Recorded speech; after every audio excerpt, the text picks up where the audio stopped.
Density is a measure of the compactness of a material. The density of an object depends on what it's made of. Density doesn't vary with size or shape.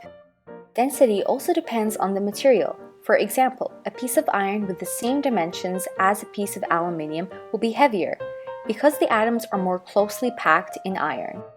To calculate density, we use the equation ρ, which is a Greek symbol for density, equals m, which is mass, over v, volume. Density is measured in kilograms per meters cubed, and mass is in kilograms, and volume is in meters cubed. I recommend using a formula triangle because it's a much easier way to memorize it, and it's easier when rearranging equations.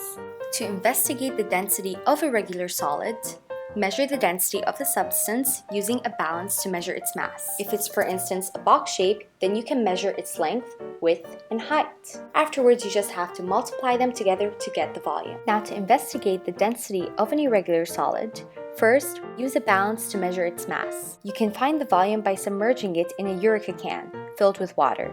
The water displaced by the object will be transferred to the measuring cylinder. Then record the volume of the water in the measuring cylinder, which is the volume of the irregular solid itself.